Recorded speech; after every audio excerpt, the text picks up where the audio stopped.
Ce soir, lutte à la pandémie. Le premier ministre Justin Trudeau envisage un été plus normal, mais à certaines conditions. La docteure Nathalie Granvaux, experte en santé publique, nous dit ce qu'elle en pense. À 2 jours de l'ouverture de l'enquête du coroner sur la mort de Joyce Echaquan, quelles sont les attentes d'Ottawa? Marc Miller, ministre des Services aux Autochtones, répond à nos questions. Et le gouvernement Trudeau fait appel aux tribunaux pour empêcher la fermeture de la ligne 5 du pipeline d'Enbridge. On discute des enjeux avec nos politologues Stéphanie Chouinard à Toronto et Frédéric Boily à Edmonton. Bonsoir, Mesdames, Messieurs. Le Canada peut enfin voir la lumière au bout du tunnel, selon le premier ministre Justin Trudeau. La vaccination contre la COVID permettra à la population, selon le premier ministre, de vivre un été plus normal. Près de la moitié des adultes canadiens ont reçu une première dose du vaccin jusqu'à maintenant. Et le Canada est devenu l'un des pays qui en administre le plus quotidiennement. M. Trudeau a rappelé aujourd'hui que, selon la santé publique, 75 % de la population doit être vaccinée avant de procéder à un déconfinement sécuritaire. Il continue donc d'encourager les Canadiens à se faire vacciner pour finalement en finir avec la pandémie. Jusqu'à maintenant, on a livré près de 20 millions de doses de vaccins aux provinces et aux territoires. La semaine prochaine, comme pour chaque semaine de mai, on va recevoir 2 millions de doses du vaccin de Pfizer. Au Québec, la vaccination progresse très bien. J'aimerais remercier tous ceux qui font partie de cet incroyable effort pour garder les Québécois et les Canadiens en sécurité. Si c'est votre tour de vous faire vacciner, vous pouvez faire votre part en prenant un rendez-vous. Continuons à travailler tous ensemble pour en finir avec cette pandémie le plus rapidement possible.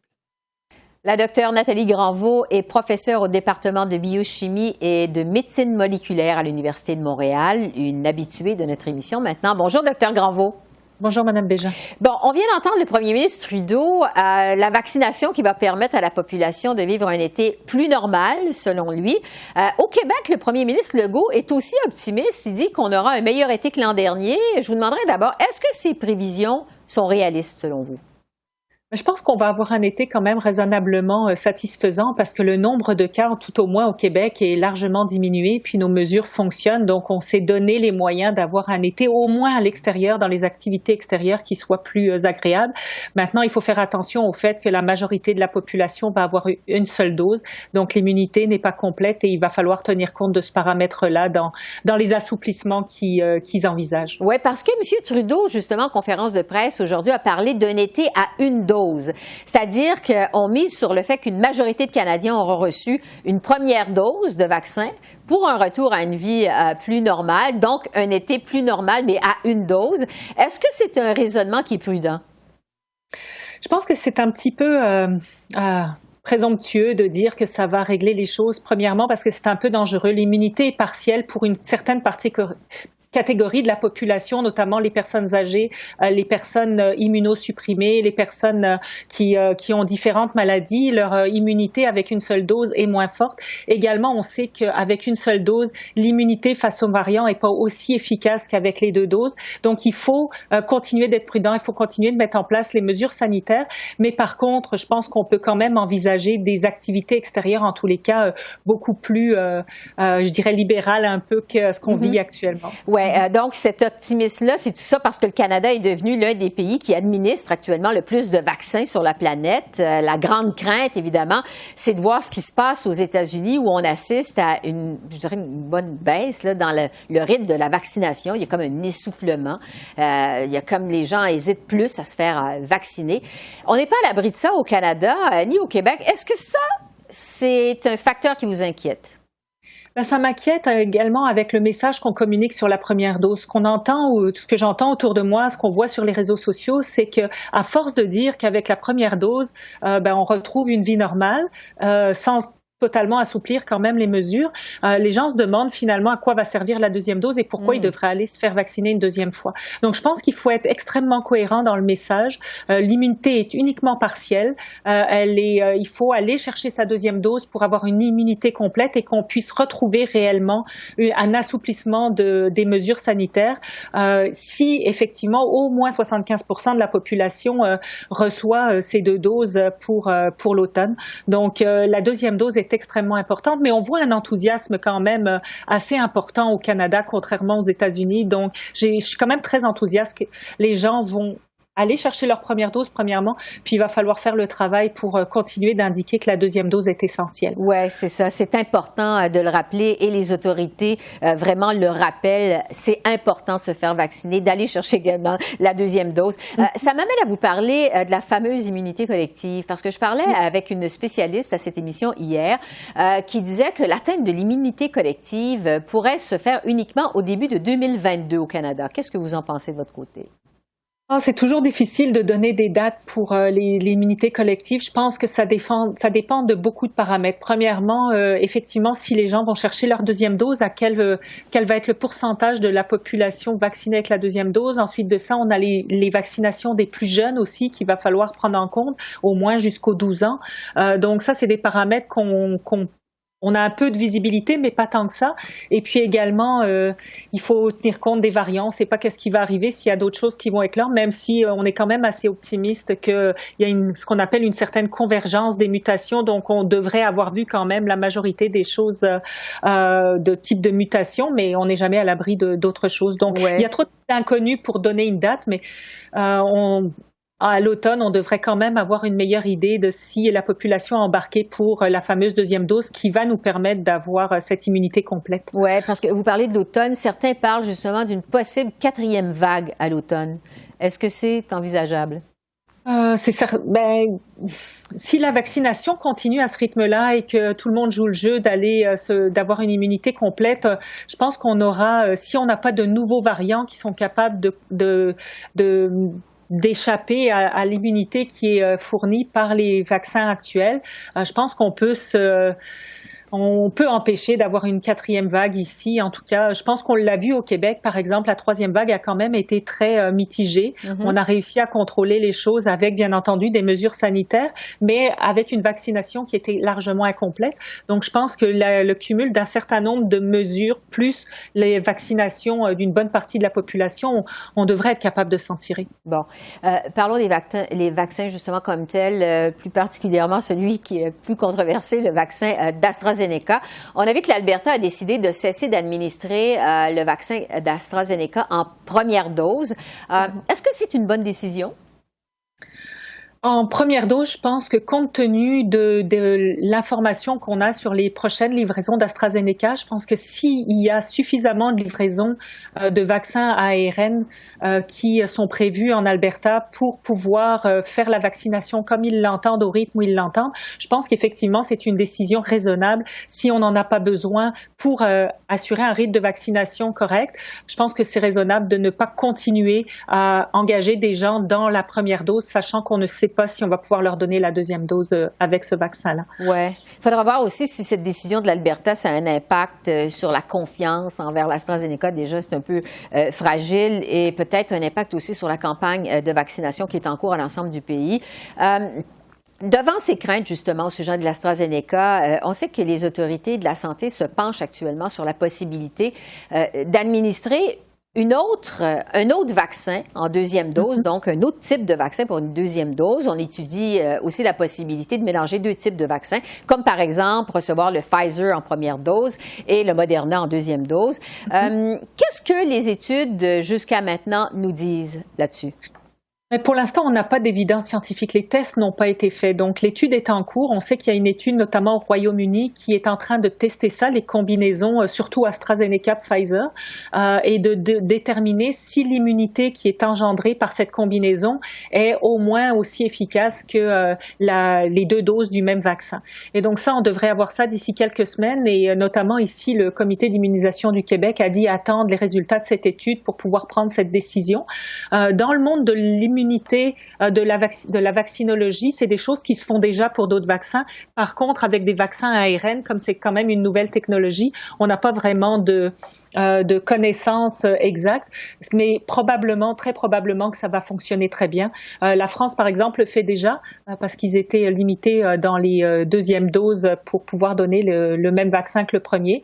Mais pour l'instant, on n'a pas d'études qui nous permettent d'affirmer quelle est l'intensité de l'immunité qui est générée. Oui, donc on va attendre les résultats de cette étude. Et entre-temps, on a eu le droit à une bonne dose d'optimisme aujourd'hui. On va garder cet optimisme. Docteur Nathalie Granvaux, professeure à l'Université de Montréal, merci beaucoup. Toujours très apprécié. Merci. Bonne journée. Au revoir.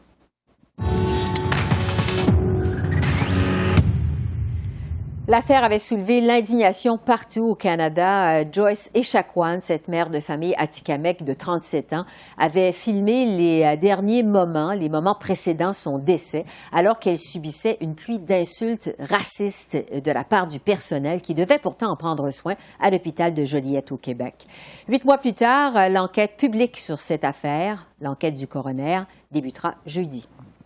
La mort de Joyce Echaquan est considérée comme le reflet du racisme anti-autochtone au Québec et au Canada. Et justement, pour discuter des attentes d'Ottawa face à cette enquête du coroner au Québec, je retrouve le ministre des Services aux Autochtones, Mark Miller. Bonjour, Monsieur le ministre. Bonjour, Esther. On s'était parlé au moment de la mort de Joyce Echaquan l'automne dernier. Visiblement, c'est une mort qui vous avait beaucoup ébranlé à l'époque. 8 mois plus tard, je vous demanderai d'abord, qu'est-ce que ce décès éveille toujours en vous, personnellement? Pour moi, un Canadien ayant bénéficié d'un système de santé de première classe, ça a été un choc. C'est malheureusement un choc qui continue, qui perdure, que ce soit le racisme tout court ou le racisme systémique à travers le Canada. C'est le vécu quotidien des Autochtones qui interagissent avec un système de santé qui les traite comme des citoyens de seconde et même troisième classe. Alors, on voit que ça continue et on voit qu'il y a du travail immense à faire à travers le Canada. Justement, l'enquête du coroner débute donc cette semaine dans cette affaire. Le but, évidemment, c'est de faire la lumière sur ce qui s'est passé, faire en sorte que ça ne se reproduise plus. Du côté du gouvernement fédéral, qu'est-ce que vous vous attendez, vous, de cette enquête du coroner au Québec? La vérité, on ne peut rien changer sans mettre à la lumière tout ce qui s'est passé. Et je ne pense pas qu'on a le portrait complet de l'histoire, malgré le fait que ça a été partout sur Facebook, partout sur les médias. On n'est pas allé au fond de la chose. Et aller au fond de la chose, c'est reconnaître, oui, qu'il y a eu du racisme dans ce cas-ci, mais que c'est le produit d'un système qui a les séquelles du racisme systémique. Impossible de procéder au changement sans reconnaître ce fait. Et ensuite, reconnaître que tous les paliers de gouvernement, inclus le fédéral, sont responsables de transformer un système qui, comme j'ai dit en entrée, traite le peuple autochtone comme des citoyens de deuxième classe. Le problème de confiance envers les services de santé et les communautés autochtones, de toute évidence, ça persiste. À preuve, aujourd'hui même, dans le journal Le Devoir, on publie les témoignages de 13 membres de communautés autochtones au Québec qui ont été ignorés par les services de santé, criblés d'insultes, victimes de préjugés de toutes sortes. Des histoires vraiment qui font mal au cœur à lire. Quelle a été votre réaction à vous en lisant cet article du quotidien Le Devoir ce matin? J'ai un peu honte d'avoir été encore surpris parce que je sais que c'est l'expérience que beaucoup de peuples autochtones normalisent quand ils appréhendent le système de santé. J'avais eu l'occasion récemment de parler à Carole Dubé, le mari de Joyce, pour lui parler des investissements qui ont été annoncés dans le budget de 2021 pour combattre le racisme systémique.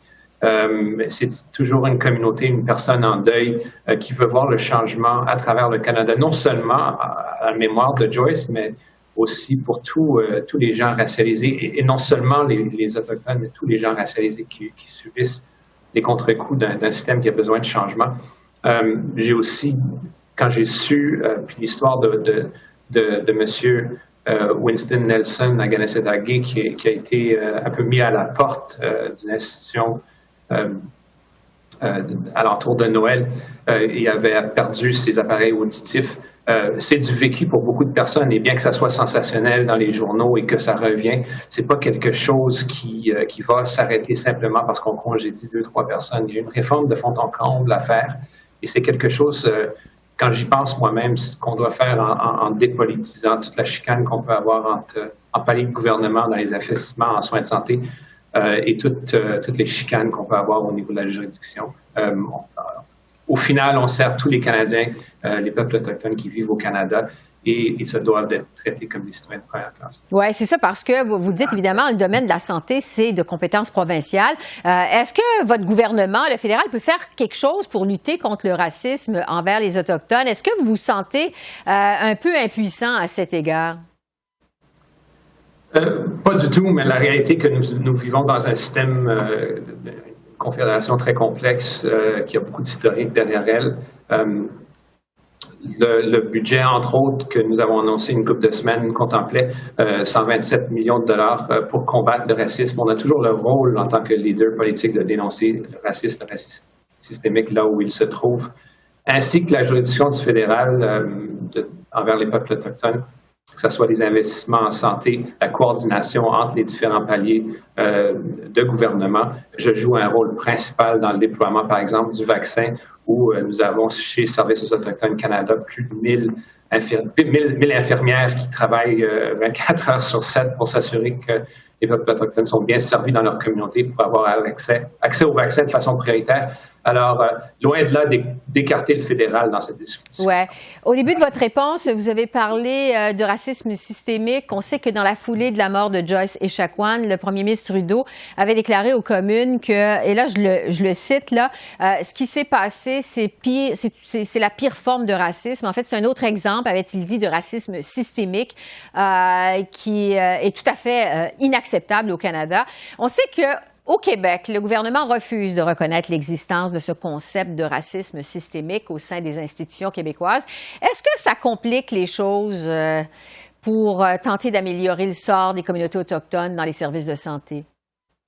Ça n'aide pas parce qu'on nie la vérité. La pire forme de racisme, parce que ce soit l'interaction avec le système de santé ou l'interaction avec les forces policières, c'est là où les gens sont à leur plus vulnérables. Et nier la vérité ne va pas la faire disparaître. C'est pas le ministre des Services autochtones qui va convaincre le gouvernement de Québec, mais peut-être c'est mon cœur de Québécois qui va les convaincre. Ça existe. Il faut réaliser que ça existe et il faut passer au changement. Nous avons tous la main tendue envers les différents paliers de gouvernement. Loin vraiment de cibler une juridiction en particulier, on sait que ça existe en particulier. Ça existe partout au Canada, et même en Colombie-Britannique, où il y a eu un rapport assez détaillé sur les séquelles que puissent avoir les peuples autochtones en interaction avec le système de santé en Colombie-Britannique. Et la Colombie-Britannique est chef de file dans la réconciliation. Alors, encore beaucoup de travail à faire à travers le Canada. Oui, et c'est, comme vous dites, un problème qui implique finalement que tous les paliers de gouvernement s'en occupent. Mark Miller, ministre des Services aux Autochtones, merci beaucoup. Merci. C'est moi qui vous remercie.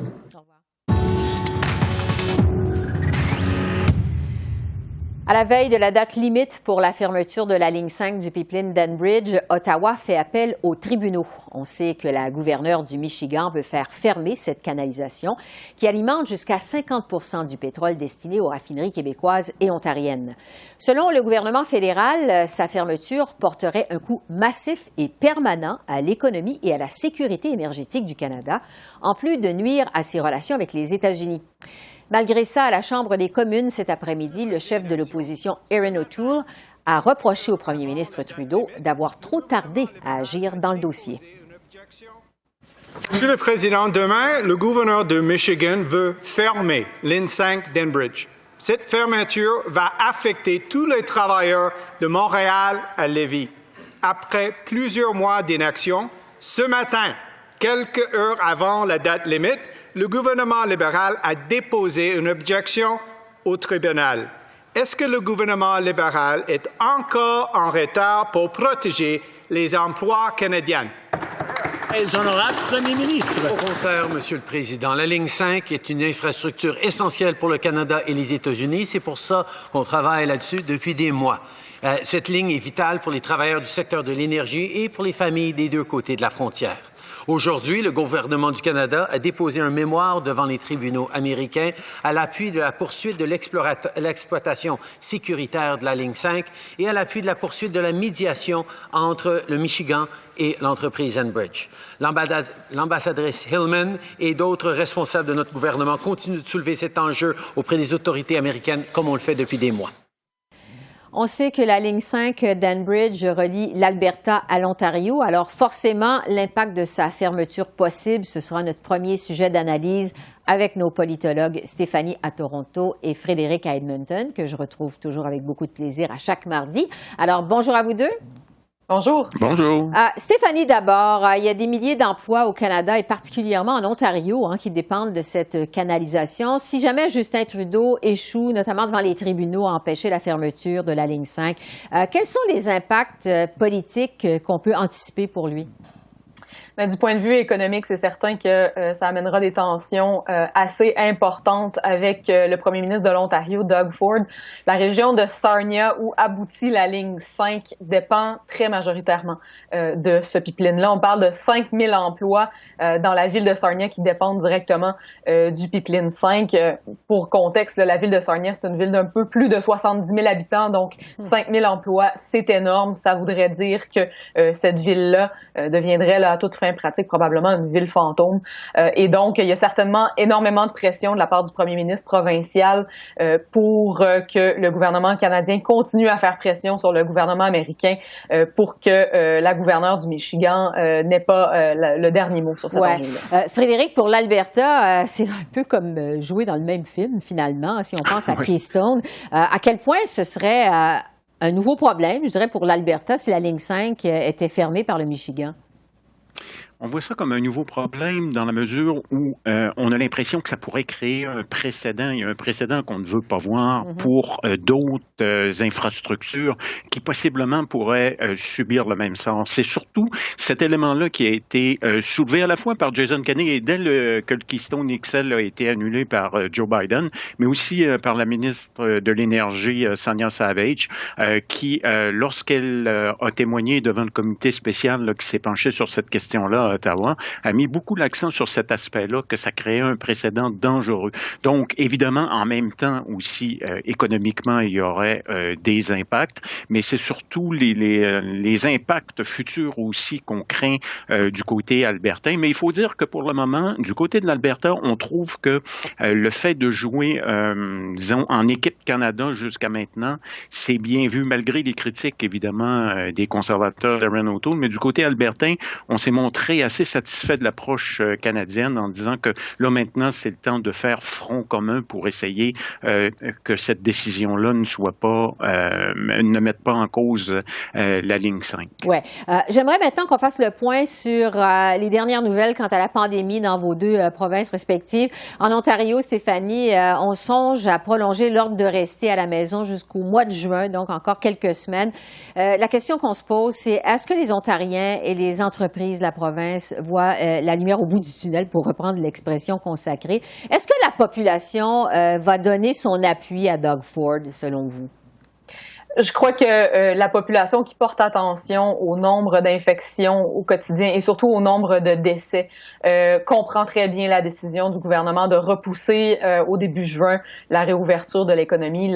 Durant le courant de la fin de semaine dernière, on a eu le plus grand nombre de décès quotidiens depuis le début de la pandémie et donc on se rend très rapidement compte qu'une réouverture le 20 mai à ce point-ci, ce n'est pas raisonnable. Surtout compte tenu du fait que les spécialistes de la santé publique en Ontario s'étaient fait entendre et avaient dit qu'ils avaient recommandé au premier ministre de ne pas réouvrir avant qu'on tombe sous la barre des 1000 cas par jour. Or, on oscille là en ce moment entre le haut 2000 et la barre des 3000 cas par jour. Donc, on se rend très bien compte qu'on est loin du but à cet effet-là. Oui, l'objectif est encore loin. On fait appel à la raison. Sur le vaccin d'AstraZeneca, l'Alberta annonce aujourd'hui qu'elle cesse d'utiliser ce qui lui reste de ces vaccins-là, pour les premières doses du moins.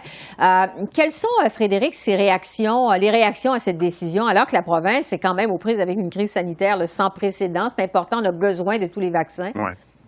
On a besoin de tous les vaccins et donc c'est pourquoi ça a soulevé certaines questions. Est-ce que c'est vraiment des raisons liées au fait qu'il n'y a pas d'approvisionnement en AstraZeneca et que par conséquent, il faut réserver les 8400 doses pour d'éventuelles deuxièmes doses, alors qu'il y a d'autres types de vaccins qui, eux, vont être disponibles? Le problème, justement, qui pourrait se poser, c'est si jamais il y avait aussi des retards dans la livraison des autres types de vaccins et que cela obligerait peut-être le gouvernement albertain à revenir sur cette décision, advenant qu'il y ait des vaccins AstraZeneca qui soient disponibles. Donc, on a comme une certaine incertitude à savoir est-ce que c'est vraiment des raisons liées à l'approvisionnement ou alors peut-être à la sécurité, au fait qu'il y a une perception que le AstraZeneca est moins bon et que donc, par conséquent, comme on sait que déjà en Alberta, il y en a plus qui sont qu'ailleurs au pays, qui sont contre la vaccination, donc on veut faire ou qu'on veut lever cette hypothèque-là. Il y a toujours un peu ce doute-là présentement là, qui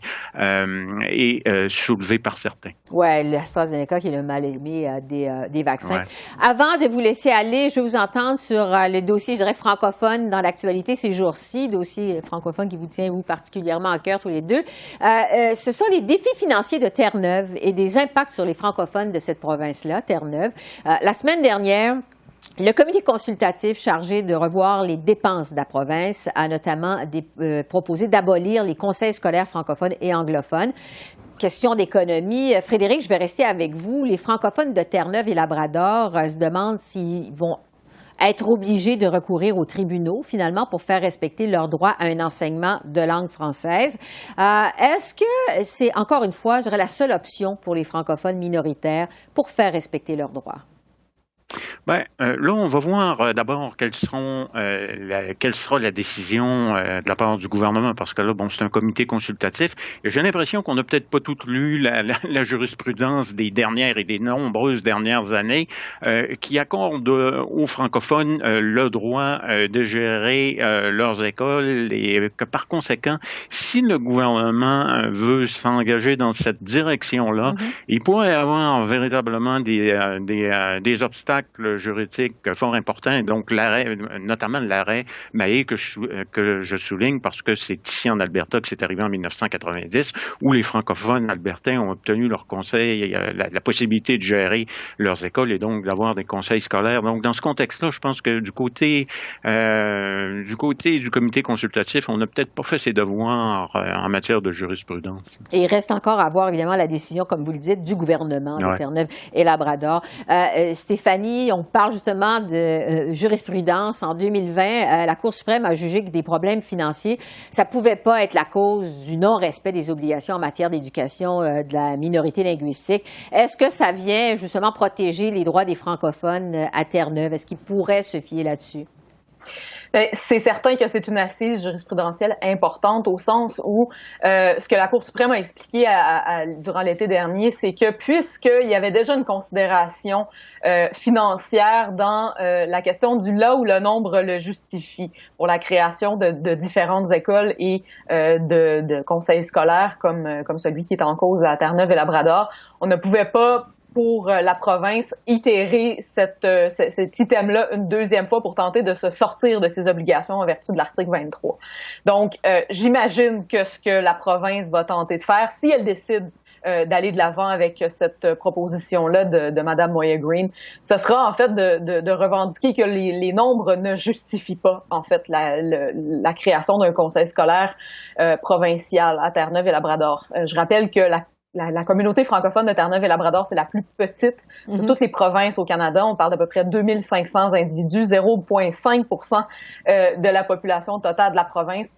Et donc, la province, là, pourrait avoir un argument, mais ce serait la première fois que ce serait reconnu dans le cadre d'un litige qu'une province n'aurait pas les nombres suffisants pour octroyer un conseil scolaire. Aucune autre province n'a déjà itéré ce type d'argumentaire-là de mémoire récente. Donc, ce serait gros. Oui, c'est ça. Donc, ça risque d'être un dossier qui est très suivi. On verra ce qu'on va faire avec cette proposition du comité consultatif, ce que le gouvernement de Terre-Neuve et Labrador va faire. Stéphanie à Toronto, Frédéric à Edmonton. Merci beaucoup. On se retrouve bientôt. Merci. Merci à vous. Au revoir. Au revoir. Alors voilà, c'est comme ça qu'on a vu l'essentiel de l'actualité de ce mardi 11 mai sur la colline parlementaire à Ottawa. Esther Bégin qui vous remercie d'être à l'antenne de CEPAC, la chaîne d'affaires publiques par câble. Je vous souhaite une excellente fin de soirée et je vous dis à demain et surtout, d'ici là, continuez à prendre soin de vous. Au revoir.